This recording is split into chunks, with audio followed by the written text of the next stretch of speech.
사람의 정체성을 논할 때 중요하게 생각하는 것 중에 하나는 그 사람이 어떻게 불리는가, 사람들은 그 사람을 무엇이라고 부르는가에 있습니다.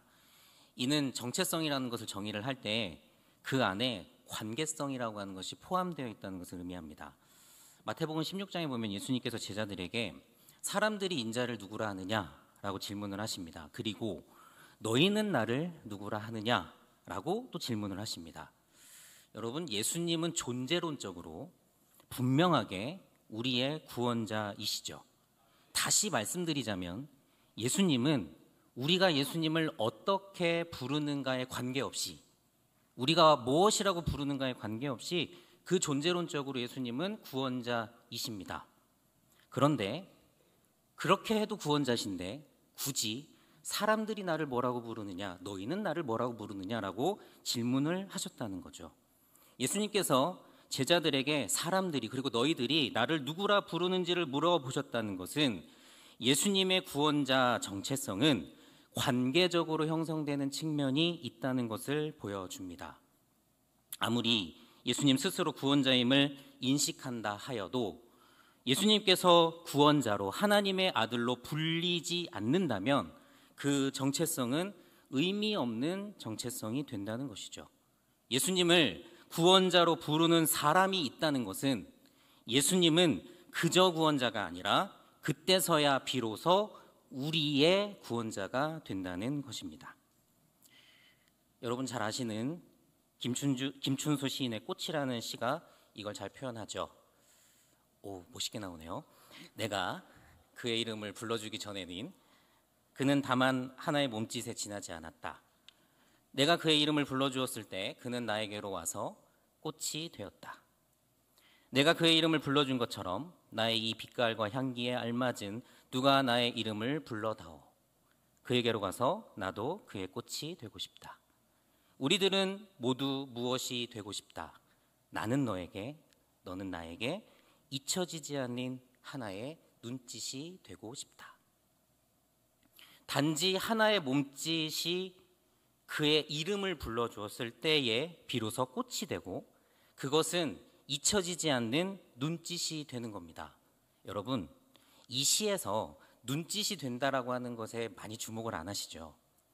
눈짓이 되었다고 하는 것에는 상호성이 전제되어 있다는 것을 발견하죠. 눈과 눈이 마주치는 이 상호적인 관계성이 단지 몸짓에 지나지 않던 것이 그 이름을 부를 때 꽃이 되는 그 정체성의 원리가 이 안에 담겨져 있는 겁니다. 여러분, 정체성은 그러한 겁니다. 누군가가 저를 안도원 목사님이라고 부르면, 혹은 저를 윤슬이 아빠라고 불러주시면 그 정체성이 나에게로 와서 눈짓이 됩니다. 그래서 이미 제가 어떠한 존재가 되어 있는 것에 멈추지 않고, 여러분이 어떠한 존재에 있는 것으로, 되어 있는 것으로 멈추지 않고 그렇게 불려지는 단계가 중요한 거죠. 그 상호적인 관계성 속에서 우리가 갖고 있는 그 각자의 정체성, 그것이 견고해지는 겁니다. 오늘 우리가 함께 생각해 볼 인물이 미갈입니다. 미갈이라고 하는 이 여인의 삶과 오늘 함께 나눌 주제가 된 이 정체성이라고 하는 것을 함께 고민해 보면서 우리가 갖고 있는 이 신앙적인 정체성을 다시 한번 점검할 수 있는 그런 시간이 될 수 있기를 바랍니다. 오늘 본문을 잠깐 살펴보면 다윗이 블레셋과의 전쟁에서 승리를 한 뒤 빼앗겼던 언약궤를 찾아오는 과정에서 일어난 일을 기록하고 있습니다. 오늘 본문, 함께 읽은 이 본문 앞선 상황을 좀 말씀을 드리면, 다윗은 아비나답이라고 하는 사람의 집에 있던 언약궤를 자신의 성으로 가져오려고 합니다. 하지만 처음에 첫 번째 시도를 했는데 가져오는 방법에서 문제가 발생을 해서 웃사라는 사람이 언약궤에 손을 댔다가 죽는 사고가 발생하게 됩니다. 그래서 다윗은 언약궤를 바로 자기의 성으로 가져오지 못하고 오벳 에돔이라고 하는 사람의 집에 3개월 동안 그것을 보관하게 됩니다. 그런데 3개월 동안 오벳 에돔의 집에 그 언약궤가 보관이 되어 있는데 그 3개월 동안에 이 오벳 에돔의 집이 엄청나게 하나님의 축복을 받게 됩니다. 이것을 보고 다윗이 그 언약궤를 다시 가져오려고 합니다. 오벳 에돔이 축복을 받아서 배 아파서 가져오려는 게 아니고, 이 언약궤가 이제 언약궤에 대한 그 하나님의 진노가 이제 드디어 누그러뜨려지고 사그라졌다라고 하는 것을 오벳에돔의 집이 축복을 받는 것을 통해서 확인을 한 거죠. 아, 이제는 가져와도 되겠구나라고 해서 자신의 성으로 언약궤를 가지고 오게 됩니다. 한 번 실수했었죠. 그래서 두 번 실수하지 않기 위해서 언약궤를 어깨에 메고 운반하게 됩니다. 오늘 본문은 그 두 번째 시도해서 오벳에돔의 집에서 다윗 성으로 이 언약궤를 들고 오는 그 장면입니다. 다윗은 엄청나게 기뻤습니다. 그래서 오늘 성경 읽어보니까 6걸음 걷고 제사 드리고 힘을 다하여 춤을 췄다고 되어 있습니다. 이 다윗의 춤은 멈출 기미가 보이지 않았습니다. 오벳에돔의 집에서 언약궤가 나올 때부터 그 언약궤가 예루살렘 성에 이를 때까지 다윗은 계속 춤을 춥니다. 다윗 성으로 언약궤가 들어오자 백성들도 이제 함께 기뻐하며 환호하고 춤추기 시작합니다. 이 언약궤가 돌아오는 거는요, 이스라엘이 맞춰야 될 마지막 퍼즐이었어요. 그리고 다윗의 수건 사업이었습니다. 다 됐는데 이 마지막으로 언약궤만 안 온 거예요. 이제 예루살렘도 다 점령하고 북쪽 지파들 유다 다 통합했어요. 이제 유일하게 남은 거는 이 언약궤만 예루살렘 성으로 돌아오면 됩니다. 그 마지막 수건 사업인 이 언약궤 귀환이 완성되는 뜻깊은 날이었기 때문에 온 민족이 함께 기쁨의 날을 축제로 즐길 수 있었던 것이죠. 다윗은 번제와 화목제를 드리고 백성들을 축복하고 먹을 것을 나눠줍니다. 오늘 19절에 보니까 남녀를 막론하고 모든 백성에게 떡, 고기, 건포도를 나눠주었다고 기록을 하죠. 백성들은 축제를 즐기고 먹을 것을 받고 각기 집으로 돌아갔습니다. 그런데 이 와중에 이 축제를 즐기지 못하는 한 사람이 있었습니다. 그 사람이 바로 미갈입니다. 16절 말씀해 보니까 미갈은 다윗이 언약궤를 가지고 성으로 들어올 때 다윗이 춤추는 것을 보면서 마음에 그를 업신 여겼다라고 기록하고 있습니다. 그리고 다윗이 백성들을 축복하고 이제 그 자신의 가족들을 축복하기 위해 왔었을 때 그 다윗을 향하여 이렇게 말을 하죠. 20절에 보니까 다윗이 자기의 가족에게 축복하러 돌아오매 사울의 딸 미갈이 나와서 다윗을 맞으며 이르되 이스라엘 왕이 오늘 어떻게 영화로우신지 방탕한 자가 염치 없이 자기의 몸을 드러내는 것처럼 오늘 그의 신복의 계집 중에 눈앞에서 몸을 드러내셨네요. 우리는요, 다윗이 막 기뻐 춤을 추는데 그 바지가 내려가는 줄도 모르고 춤을 췄다고 알고 계시죠? 근데 사실 성경에는 바지가 내려갈 정도로 춤을 췄다고 기록한 건 없습니다. 여러분 아무리 찾아봐도 안 나와요. 그렇게 문구로 나오진 않아요. 그런데 이것을 어떻게 할 수 있냐면 방금 전에 이 미갈이 이렇게 지금 비아냥거리면서 하는 이 이야기 속에 그 몸이 드러나셨네요 라고 하는 그 표현을 통해서 우리가 추론하는 겁니다. 그 정도로 아주 격렬하게 정말 기뻐서 춤을 췄다라고 생각할 수 있는 것이죠. 뭐 아무튼 미갈은 다윗의 그 기쁨에 함께하지 못하고 오히려 그 다윗이 한 그 행동을 부끄럽게 생각하고 있는 것을 알 수 있습니다. 왕이 채통을 지키지 못한 행동이라고 생각했기 때문이겠죠. 근데 여러분, 미갈이 이렇게 다윗을 업신여기고 비아냥거리는 것은 단순히 다윗이 왕의 채통을 지키지 못한 것이 근본적인 원인이 아닙니다. 단순히 왕으로서의 채통을 못 지켜서 지금 미갈이 이렇게 다윗을 비아냥거리고 비난하는 것이 아니라는 거죠. 우리가 성경을 자세히 들여다볼 때 그 원인을 하나의 표현에서 찾을 수 있습니다. 그것이 바로 사울의 딸이라는 표현입니다. 우린 여기에서 이 다윗과 미갈이 어떻게 만났는지 한번 생각해 봤으면 좋겠습니다. 여러분, 다윗과 미갈이 어떻게 만났을까요? 여러분들은 남편과 아내를 어떻게 만나셨습니까? 생각하기 싫으신 것 같은데. 다윗과 미갈이 어떻게 만났는지 성경을 통해서 살펴보면 처음에 만나면 굉장히 괜찮았어요. 다윗과 미갈은 사무엘상 18장에 보면은 알 수가 있는데 둘의 만남은 다윗이 골리앗을 쓰러뜨리고 난 이후에 만남을 갖게 됩니다.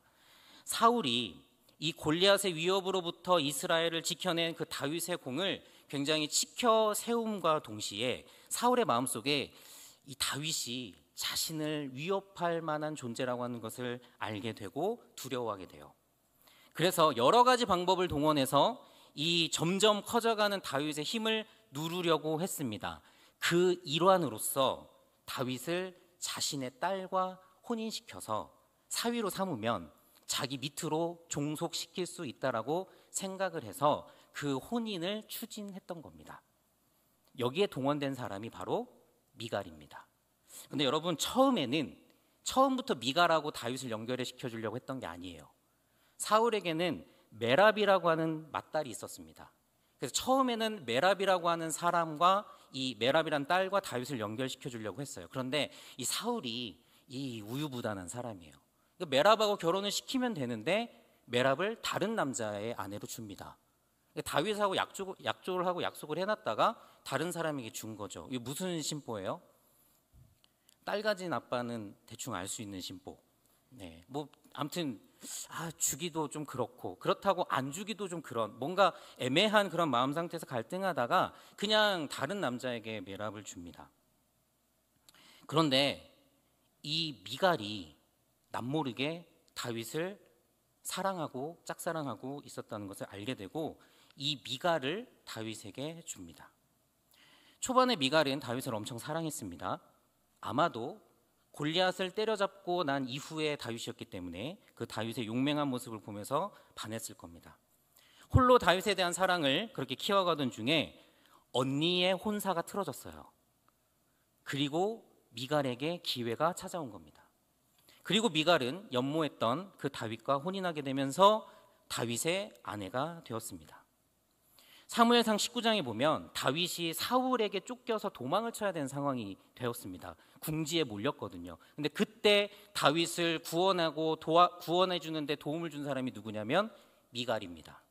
미갈이 다윗이 도망갈 수 있도록 도와주죠. 아마도 훗날에 다시 만날 수 있다는 기대감으로 다윗을 보내주고 기다렸을 겁니다. 근데 여러분, 성경을 읽어보셔서 아시지만 다윗의 그 방랑길이 꽤 길어집니다. 사울은 계속 다윗을 쫓아다니면서 다윗을 죽이려고 하죠. 그리고 사무엘상 25장에 보면은 사울은 자신의 딸 이 미갈을 다윗의 아내로 계속 있게 할 수가 없어서 미갈을 라이스의 아들 발디에게 줍니다. 이미 혼인을 했는데 다윗의 아내가 되었던 자기 딸 미갈을 다른 남자에게 또 주는 이상한 행태를 벌여요. 이때 사무엘상 25장 44절에 보면은 이렇게 기록이 되어 있는데 사울이 그의 딸 다윗의 아내 미갈을 갈림에 사는 라이스의 아들 발디에게 주었더라. 여러분, 여기에서 자세히 보시면 미갈을 뭐라고 소개하고 있죠? 다윗의 아내라고 소개하고 있습니다. 그녀가 아버지 사울에 의해서 다른 사람의 아내로 가기 전까지 성경은 이 미갈을 공식적인 다윗의 아내로 계속 인정하고 있었던 거죠. 그러나 다윗이 이제 세력을 키워서 다시 예루살렘으로 돌아왔을 때 사무엘 하에 넘어가면 이 미갈을 지칭하는 수식어가 더 이상 다윗의 아내가 아닙니다. 사무엘 하의 기록은 그녀를 계속해서 사울의 딸이라고 표현합니다. 심지어 다윗마저도 사무엘하 3장에 보면은 자신의 아내를 사울의 딸이라고 부릅니다. 급기야 오늘 6장에 보면 오늘 본문에 여러분은 자세히 읽어보시지 않으셨을 수도 있겠지만 계속해서 미갈을 표현할 때 그 앞에 수식어가 사울의 딸이라고만 명명합니다. 여러분, 사실 미갈의 삶, 사연이 많은 삶인 것도 분명합니다. 자기가 좋아서 혼인한 사람이 하필 자신의 아버지와 등지고 대적해야 하는 원수와 같은 사이가 되었으니 아무리 사랑하는 사람이라 해도 그 사랑이 계속 유지되는 것은 쉽지 않았겠죠. 다윗의 생명을 살리고 훗날을 기대하는 마음이 있었겠지만 다른 사람의 아내로 살아야 하는 그 상황도 받아들여야 했습니다. 급기야 나중에 다윗이 귀환을 했는데 성경 읽어보면 다윗이 이렇게 방랑 생활하다가 이 아내가 자꾸 생겨요. 방랑 생활 중에 아내가 1명, 2명 막 더 생겨요. 다윗이 귀환을 했는데 그 옆에 다른 여인들이 있는 거예요. 다윗을 죽이려 했던 전대 사울 왕의 딸이라고 하는 그 불명예를 안고서 다윗의 다른 아내들과 공존해야 하는 것이 이 미갈을 무척 힘들게 했을 것은 분명합니다. 그런데 여러분, 성경에 보면 다윗은 이러한 미갈을 받아들이려고 했습니다. 다윗이 사울의 그 아들 이스보셋, 지금 성경 얘기가 많이 나오는데 헷갈리실까봐, 다윗이 예루살렘으로 돌아오려고 할 때 사울에게 남아있는 아들이 한 명 있었어요. 그게 누구냐면 이스보셋입니다. 이 이스보셋이 다윗이 오니까 내가 정통이다라고 하면서 아직 사울 왕가는 죽지 않았다라고 하면서 이 이스보셋이 왕이 됩니다. 그런데 이 이스보셋 옆에는 아주 훌륭한 장군 한 명 있었어요. 그 사람이 누구냐면 아브넬입니다. 이 아브넬이라고 하는 아주 굉장히 훌륭한 장수가 있었는데 이 이스보셋과 아브넬 사이가 틀어지게 돼요. 이 이스보셋이 오해를 하게 돼서 이 아브넬을 모함하기 시작하니까 이 아브넬의 마음이 이스보셋에서 다윗에게로 돌아가게 됩니다. 그래서 다윗을 찾아가요. 나 당신을 따라야 될 것 같아. 이스보셋을 못 따르겠다. 그랬더니 다윗은 이 아브넬이라는 장군이 굉장히 아까웠거든요. 이 사람 우리 편 만들면 이 나라를 위해서 훌륭하게 일할 사람이다 해서 이 아브넬을 받아들이려고 할 때 이 다윗이 조건을 하나 겁니다. 아브넬에게 당신 우리 쪽으로 오는 거 내가 허락할 텐데 하나 조건이 있다. 내 아내인 미갈을 데려와라. 지금 그쪽에 진영에 있는 그 사울의 딸 나의 아내 미갈을 데려오라는 것이 아브넬과의 조건이었어요. 다윗은 어떻게 해서든지 그 사울이 갖고 있었던 그 허점들을 막 공격만 하는 것이 아니라 사울을 지지하고 있는 그런 사람들까지도 다 끌어안으려고 했었던 마음이 있었던 겁니다. 물론 이 다윗의 모습이 정치적인 것도 맞습니다. 사울을 지지하는 세력들을 잘 끌어안아야 이스라엘을 하나로 통합할 수 있었겠죠. 그런데 단순히 그냥 그렇게 정치적으로만 움직였던 게 아닌 것이 사무엘하 9장에 가보면 요나단, 사울의 절친이죠. 다윗의 절친이죠. 사울의 아들이자 그 요나단의 아들이 있었어요. 무비보셋입니다. 두 다리를 절고 있는 무비보셋. 그 무비보셋도 다윗이 받아들이고 포용합니다. 여러분, 이런 것을 보면은 다윗이 단순히 그냥 미갈을 정치적으로만 받아들이려고 했었던 것은 아니라는 걸 알 수 있습니다. 책임을 지려고 했던 의지가 다윗에게 있었겠죠. 다윗은 미갈을 잘 포용해서 다시 한번 새롭게 하려고 했었던 마음이 있었던 듯합니다. 그렇다고 본다면 이 다윗과 미갈 사이에서의 과제가 하나가 남아요. 어떤 과제가 남냐면 특별히 이 미갈은 정체성을 다시 한번 확립해야 되는 그 과제를 안게 됩니다. 미갈은 사울의 딸로 살 것인가, 아니면 다시 한번 주어진 다윗의 아내라는 정체성을 갖고 살 것인가에 대한 그 선택이 미갈에게 남아 있었다라고 하는 겁니다. 여러분, 이것을 확인할 수 있는 테스트가 뭐였냐면 바로 오늘 우리가 함께 읽은 이 언약궤가 돌아오는 장면입니다. 미갈이 사울의 딸이 아니라 다윗의 아내라고 하는 정체성을 분명하게 정립할 수 있는 가장 좋은 기회가 뭐냐면 이 언약궤가 돌아올 때 미갈의 반응입니다. 이 상황에 대해서 미갈이 어떻게 반응하는지, 그것이 미갈의 정체성을 확인할 수 있는 가장 좋은 기회였던 것이죠. 그런데 성경을 읽어보니 어떻게 반응해요? 다윗을 업신여기고 오히려 바지가 내려갈 정도로 춤췄다고 비난하고 비아냥거리는 모습으로 미갈의 말이 완료되는 것이죠. 만약에 미갈이 다윗의 아내라는 정체성을 분명하게 갖고 있었다면 미갈은 다윗의 기쁨에 동참했었을 것이고요. 다윗이 기뻐할 때 미갈도 함께 기뻐하는 모습을 보였을 겁니다. 왜? 나는 사울의 딸이 아니고 다윗의 아내이기 때문이죠. 다윗의 기쁨에 동참하지 못하게 했었던 과거가 있었을 거고 그녀 안에 울분이 있었을 텐데, 그렇게 미갈은 다윗의 아내가 아닌 사울의 딸로서 그 삶을 마치게 됩니다. 한 여인의 삶으로 미갈의 삶을 조명하면 마음 한켠에 안타까운 마음이 있는 것도 사실인데, 하지만 우리는 그녀가 갖추었어야 할 이 정체성의 관점에서 오늘 본문을 보고자 합니다. 비록 그녀가 다윗의 대적이었던 사울의 딸이라고 하는 정체성을 갖고 있었지만 그것이 다윗에게는 그녀를 외면하고 멀리하는 그런 이유가 되지는 않았습니다. 다윗은 최대한 사울의 후손들에게 예의를 갖추고 되도록 끌어안으려고 하는 모습을 보였죠. 여러분, 다윗이 이러한 모습을 보일 때 그 주변에서 이 사울의 자손들 남겨놓으면 안 됩니다. 다 제거해야 됩니다. 멀리 하십시오. 이 세상에서 없어지면 더 좋습니다 라고 얼마나 많은 사람들이 단호하게 하라고 요구했겠습니까? 다윗에게. 하지만 다윗은 이에 반응하지 않고 사울의 그 후손들에 대하여 최선을 다했습니다. 그렇다면 이 미갈에 대해서도 다윗이 했었던 마음이 어떠했는지 우리는 충분히 알 수가 있겠죠. 다윗이 사울을 피해 도망갈 때 아까 말씀드렸다시피 미갈이 도와줬다고 하지 않았습니까?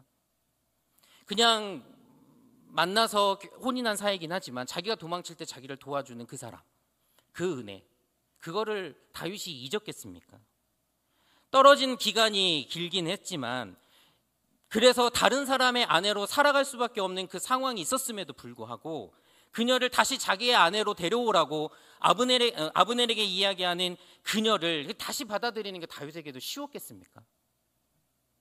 하지만 여러분, 이러한 다윗의 노력에도 불구하고 이 다윗은 미갈의 정체성이 아직 사울의 딸로 머물러 있다는 것을 무엇을 통해서 확인을 했냐면 이 언약궤가 돌아오는 이 사건에 미갈의 반응을 보고 알게 되고 그 확신을 하게 됩니다.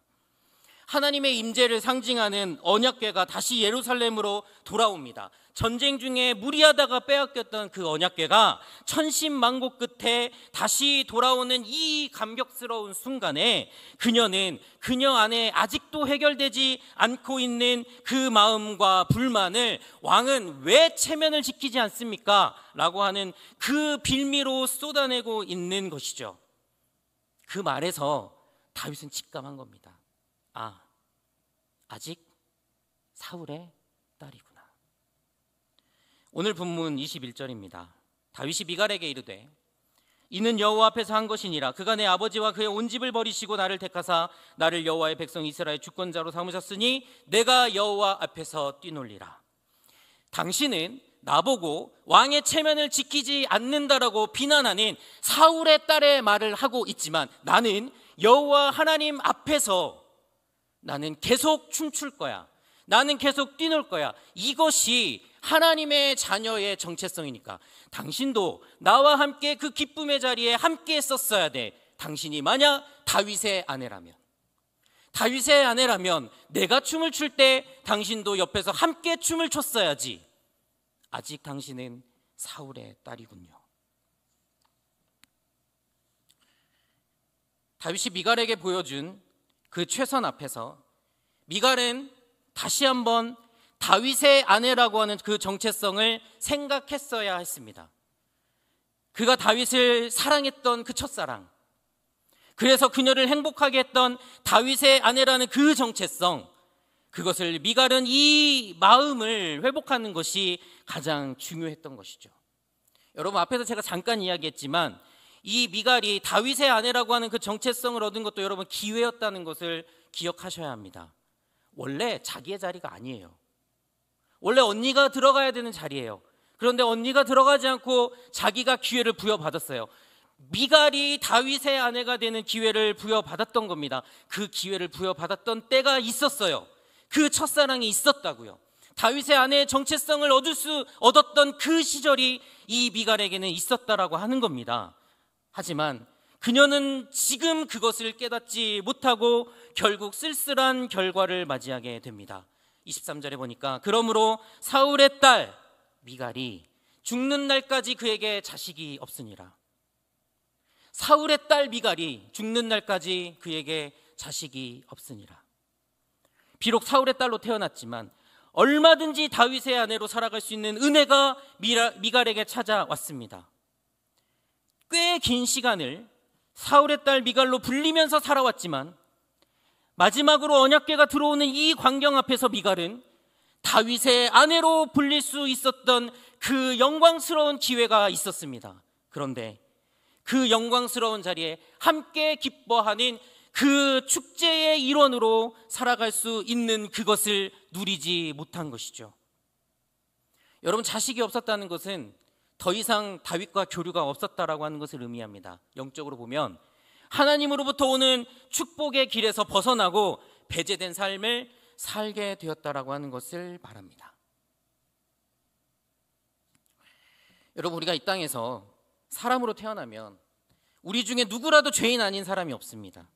신앙을 5대째 6대째 신앙의 역사를 갖고 있는 뼈대 있는 가문에서 태어났다 하더라도 우리는 다 죄인이라는 태생적 한계를 갖고 살아가는 사람들입니다. 우리는 그렇게 사울의 딸들이었습니다. 우리는 다 사울의 딸들이에요.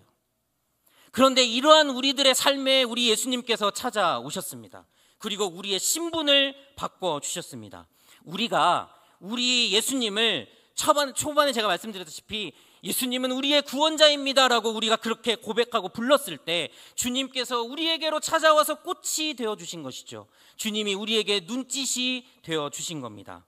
더 이상 사울의 딸이 아니라 다윗의 아내로 하나님의 자녀의 정체성을 갖고 살아가는 그 축복과 은혜를 우리들에게 베풀어 주셨습니다.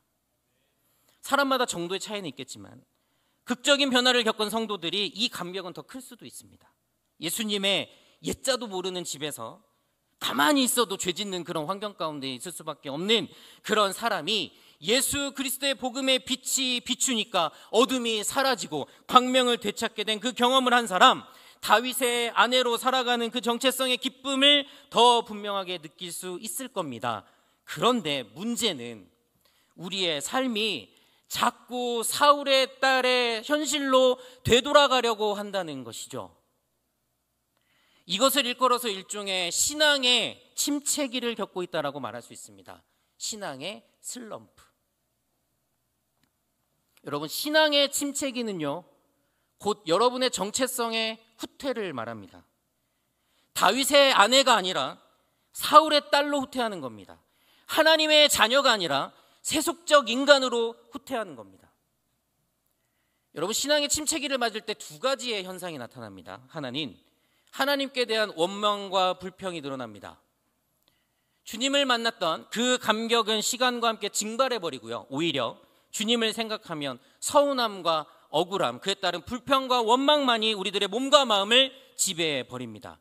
그렇게 기도했는데 달라지지 않고 있는 나의 현실, 남들은 겪지 않는 일, 왜 나만 겪어야 하냐고 그렇게 하소연하는 억울함, 이런 것 등이 감당하기 힘든 감정의 소용돌이가 용솟음 칠 때 우리는 끝도 알 수 없는 영적인 침체기에 들어가게 되죠. 신앙적 침체기에 들어갔을 때 나타난 또 하나는 기쁨이 사라진다는 겁니다. 오늘 본문에서 보듯이 미갈은 다윗과 이스라엘 전체가 누리는 그 기쁨에 동참하지 못합니다. 이 미갈의 마음이 그 기쁨을 받아들일 만한 상태가 아니었을 수도 있습니다. 그런데 여러분, 더 큰 문제는 이 미갈은 왜 기뻐해야 하는지 그 이유를 정확하게 모르고 있다는 겁니다. 언약궤가 돌아오는 것이 무슨 의미가 있는지, 이것이 상징하고 있는 의미는 무엇인지, 임마누엘 하시는 하나님의 주권이 이스라엘 가운데 지금 회복되고 있는 매우 중요한 그 축제의 자리라고 하는 것을 전혀 인지하지 못할 만큼 미갈의 마음은 침체를 달리고 있는 것이죠. 여러분, 우리의 상황도 다르지 않습니다. 신앙의 침체기는요, 지독하게 나 중심적으로 생각에 굳어 있어서요, 하나님께서 기뻐하시는 것, 공동체가 기뻐하는 것, 하나님의 그 관심 가운데 있는 것이 내 눈앞에 펼쳐지고 우리가 함께 누리고 즐거워해도 아무 감흥이 없습니다. 그리고 그 기쁨을 누리고 있는 상황에 내가 지금 녹아지지 못하고 있는 그 자신을 보면서 오히려 다른 상대방을 비난하고 다른 사람을 향하여 불평을 쏟아내는 일이 잦아지게 되죠. 미갈이 다윗이여 왕은 왜 체면을 유지하지 못했습니까? 라고 말하는 건 여러분, 이거 표면적인 그냥 말일 뿐입니다. 실제 그녀의 그 마음에는 이 기쁨의 순간에 지금 함께하지 못하는 것, 뭐 기뻐야 말이죠, 뭘 느껴야 말이죠, 이게 지금 기쁜 상황인지 무엇인지를 모르니까 영적인 그 침체기에 빠져 있는 자기 자신을 보면서 불만스러운 겁니다. 함께 기뻐하지 못하고 있는 그 상황, 그 극심한 침체기 때문에 지금 그 말을 내뱉고 있었던 것입니다. 여러분, 침체는 현상을 있는 그대로 보지 못하는 왜곡된 렌즈가 눈에 씌워진 것과 같습니다. 신앙적 침체는 하나님의 역사를 인정하지 못하고 왜곡된 시각으로 바라보면서 오히려 내 마음의 상태를 그대로 표현하는 것과 다르지 않습니다. 하지만 사랑하는 여러분, 아무리 많은 말을 하고 자신의 생각을 표현한다 하더라도 여러분, 침체는 그렇게 해결하는 것이 아닙니다. 불평과 원망을 쏟아내고 내 가지고 있는 그 마음을 가지고 기쁨이 사라져버리는 그러한 상태를 그대로 두면서 계속적으로 되뇌이고 말하고 또 이야기하고 또 얘기한다고 해서 그 침체는 벗어나는 것이 아닙니다. 여러분, 신앙의 침체기를 벗어날 수 있는 유일한 길이 있습니다. 그거는 바로 깨어 기도하는 겁니다. 그런데 여러분, 그 기도는 하나님, 나에게 찾아온 이 신앙의 침체를 좀 빨리 벗어나게 해주십시오. 하나님, 하루라도 빨리 이 침체기를 벗어나게 해주십시오라고 그렇게 간구하며 기도하는 것 그 이상입니다. 여러분, 신앙의 침체기를 벗어나는 기도는 이렇게 하는 겁니다. 하나님, 나의 몸과 마음이 지금 바닥에 있습니다. 스올 저 깊은 곳, 그 짙은 어두움에 갇혀 헤어나오지 못하고 있습니다. 하나님, 뜻과 마음을 헤아릴 여유가 없어서 그 몸과 마음이 더욱 지쳐갑니다. 그러나 하나님, 짙은 어둠 속에서도 주님의 밝은 빛은 여전히 비추고 계심을 믿습니다. 내 눈이 하나님의 영광의 빛을 향하게 하시고 나의 마음과는 상관없이 오늘도 여전히 역사하시는 하나님의 뜻과 나라를 망각하지 않게 하옵소서.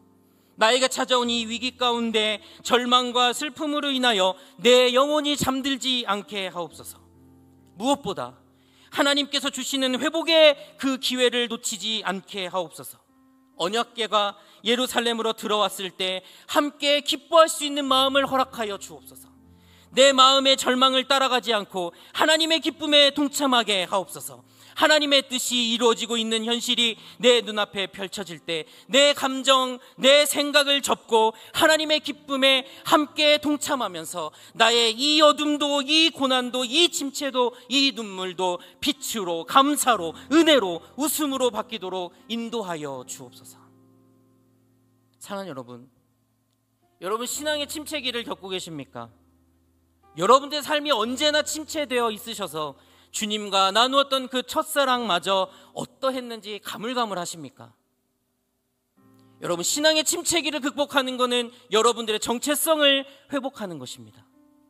우리의 정체성의 회복은 나의 생각, 나의 뜻, 나의 감정을 따라가는 것이 아니라 하나님의 생각, 하나님의 뜻, 하나님의 기쁨에 맞춰가는 것에서 가능함을 믿으시기 바랍니다.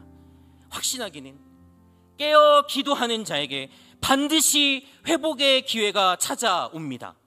기도하는 자가 하나님께서 베푸신 회복의 기회를 놓치지 않을 수 있습니다. 그리고 지금도 우리는 운정교회 공동체를 통하여서 하나님의 기쁨이 곳곳에서 넘쳐나는 그 역사를 경험할 수 있습니다. 우리 위 목사님께서도 설교 때 말씀을 하셨지만 여러분들이 알고 있든 여러분들이 알지 못하든 하나님께서는 여러분의 그 처해져 있는 여러 훈련과 교육과 은혜의 현장에서 하나님의 기쁨을 함께 나누는 귀한 역사를 지금도 만들어가고 계십니다. 다만 신앙이 침체되어서 주저앉아서 내가 지금 그 현장에 함께 하고 있지 않을 뿐이죠. 내가 그 현장에서 넘치는 그 기쁨을 함께 누리고 있지 못하고 있을 뿐이지, 여러분들이 보이는 곳에서 보이지 않는 곳에서 지금도 하나님의 기쁨은 넘쳐나고 있습니다. 여러분, 상황이 나아져서 예배 잘 드리는 거 아닙니다. 여러분, 여유가 넘쳐서 제자훈련, 교육훈련에 그렇게 초대받고 그렇게 훈련받는 거 아닙니다. 오히려 여러분들의 영적인 상황이 바닥에 있을 때, 여러분들이 신앙의 침체기를 지나고 있어서 내가 다윗의 아내임을 망각하고 다시 사울의 딸로 되돌아간 것과 같은 그 마음이 있을 때, 그때 더욱 하나님의 나라와 뜻을 구하는 이에게 하나님은 반드시 회복의 기회를 제공하시고 보여주시고 그곳으로 회복시켜 주시는 줄 믿습니다. 사랑하는 여러분, 여러분은 이제 더 이상 사울의 딸이 아닙니다. 여러분은 이미 다윗의 아내입니다. 사랑하는 여러분, 여러분은 이제 더 이상 세속의 사람들이 아닙니다. 여러분은 이미 우리 주님께서 핏값으로 사시고 하나님께서 구별하신 하나님의 사람들입니다. 여러분들의 정체성을 회복하시기를 예수님의 이름으로 축원합니다. 특별히 영적인 침체기를 겪고 계신 분들 계시다면 여러분들의 신세를 한탄하는 넋두리성 기도에 머물지 마시고 먼저 하나님의 나라와 하나님의 뜻을 구하십시오. 하나님의 놀라운 역사의 현장에 직접 오셔서 참여하시고 내가 그 현장을 듣고 보았다면 여러분 함께 그 기쁨에, 하나님의 기쁨에 동참하시기를 예수님의 이름으로 축원합니다. 나의 상황과는 관계없이 내가 어떠한 상황인지 하고는 무관하게 오늘도 일하시는 그 하나님의 놀라운 역사에 여러분들을 내어 던지십시오. 그것이 여러분들이 회복할 수 있는 하나님께서 여러분들에게 주신 기회임을 믿습니다. 더 이상 사울의 딸로 돌아가지 않을 것입니다. 이제는 우리는 다윗의 아내요, 하나님께서 선택하여 주신 하나님의 백성들임을 믿음으로 선포하며 나아가실 때 여러분들의 그 귀한 정체성 다시 한번 회복하게 되리라 믿습니다.